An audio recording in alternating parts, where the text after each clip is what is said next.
गर्मी की छुट्टी थी। दोपहर के समय दिनेश घर में बैठा कोई कहानी पढ़ रहा था। तभी पेड़ के पत्तों को हिलती हुई कोई वस्तु धम से घर के पीछे वाले बगीचे में गिरी। दिनेश आवाज से पहचान गया कि वह वस्तु क्या हो सकती है। वह एकदम से उठकर बरमंडे की चीख सरक कर बगीचे की ओर भागा। अरे अरे बेटा, कहाँ जा रहा है? बाहर लू चल रही है। दिनेश की माँ मशीन चलाते चलाते एकदम जोर से बोली। परंतु दिनेश रुका भी नहीं। उसने चप्पल भी नहीं पहने। जून का महीना था। धरती तावे की तरह तप रही थी, पर दिनेश को पैरों के जलने की भी चिंता नहीं थी। वह जहाँ से आवाज आई थी उसी तरफ भाग चला। सामने की क्यारी में भिंडी के ऊंचे ऊंचे पौधे थे। एक ओर शीतल फल की बनी बेल फैली हुई थी। क्यारी के चारों ओर हरे हरे केले के वृक्ष लहरा रहे थे। दिनेश ने जल्दी जल्दी भिंडी के पौधों को उलटना पलटना आरंभ किया। जब वह कुछ नहीं मिला तो उसने सारी शीतल फल की बेल छान मारी। धोते धोते जब उसकी निगाह उधर गई तो उसने देखा कि गड्ढे के ऊपर ही एक बिल्कुल नई किरमिच की गेंद पड़ी। दिनेश ने हाथ बढ़ाकर गेंद उठा ली। लगता था जैसे कि उसे आज ही बाजार से खरीदी। उसने उसे उलट पलट कर देखा, परंतु कुछ भी समझ में नहीं आया।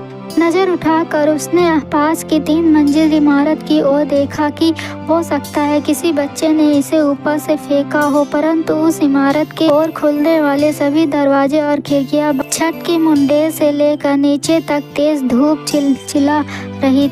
फिर कौन खरीद सकता है नई गेंद? दिनेश ने सुधीर, अनिल, अरविंद, आनंद, दीपक सभी के नाम मन में दोहराए। यदि गेंद खरीदी भी है तो इस दोपहर में इसे नीचे कौन फेंकेगा? हो ना हो यह गेंद बाहर से ही आई है। उसने सड़क पर बने गोले चक्कर के बगीचे की ओर देखा, परंतु वहां पर केवल 2-4 गाय ही दिखाई जो पेड़ के नीचे सुस्ता रही थी। उसने ध्यान आया कि जाने कितनी बार अपने मोहल्ले के बच्चों की गेंद क्रिकेट खेलते हुए दूर चली और फिर कभी नहीं मिली है। एक बार तो एक गेंद एक चलते हुए ट्रक में भी जा पड़ी। तभी भीतर से माँ की आवाज आई, अरे दिनेश, तू सुनेगा नहीं? सब अपने अपने घरों में सो रहे हैं, आज तू धूप में घूम रहा।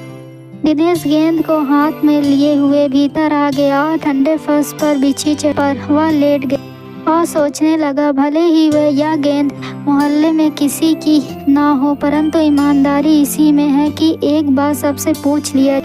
गर्मी की छुट्टी थी। बच्चों ने खेलते की सुविधा को ध्यान में रखते हुए एक क्लब बनाया था। उस क्लब में सभी बच्चों के लिए बल्ले थे और गेंद खरीदने के लिए वह क्लब में चंदा देकर पैसे इकट्ठा करा कर।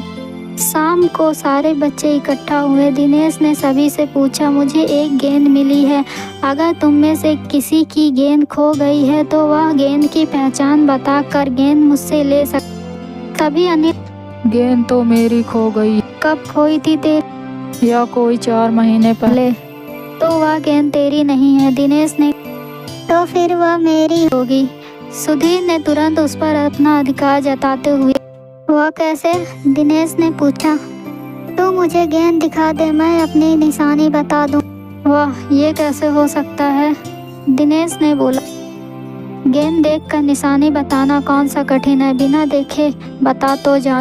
तभी ऊपर से दीपक उतर आया। दीपक अपना मतलब सीधा करने तथा अवसर पाने पर सभी को मित्र बना लेता था। वह चतुर था। गेंद की बात दीपक बोला, गेंद मेरी कैसे तेरी है? सभी ने एक साथ, कल ही तो तू बोल रहा था कि इस बार गेंद लाने के लिए तेरे पापा मुझे पैसे नहीं दे रहे।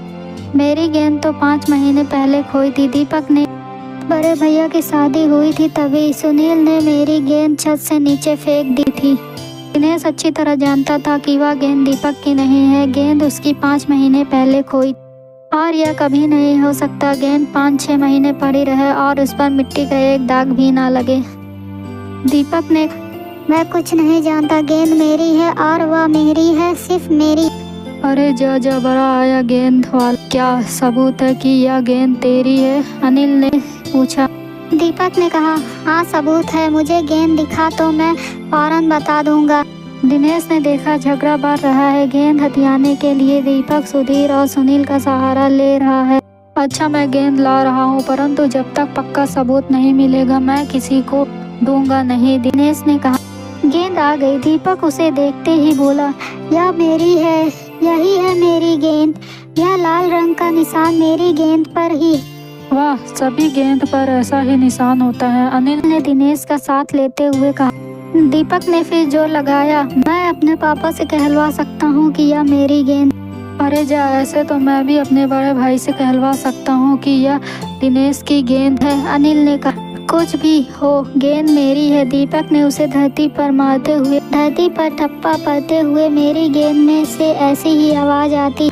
मेरे साथ बाजार चल, दुकानों पर जितनी गेंद है सभी के ठप्पे की आवाज ऐसी ही होगी। अनिल ने फिर उसकी बात काट दी। अच्छी बात है, तो मैं इसे सड़क पर फेंक दूंगा, देखो कैसे कोई खेलेगा।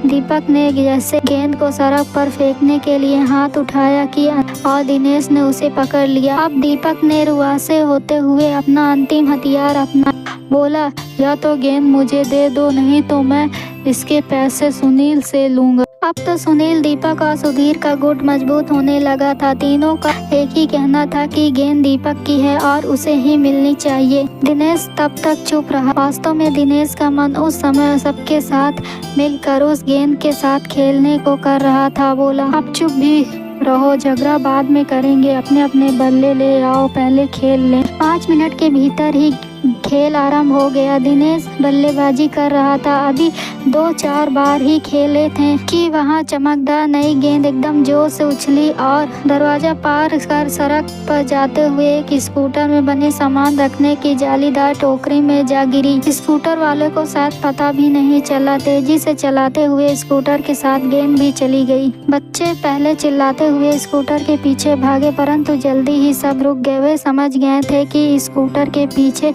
भागना बेकार है। एक पल के लिए सभी ने एक दूसरे की ओर देखा और फिर सभी ठहर मार कर हंस पड़े।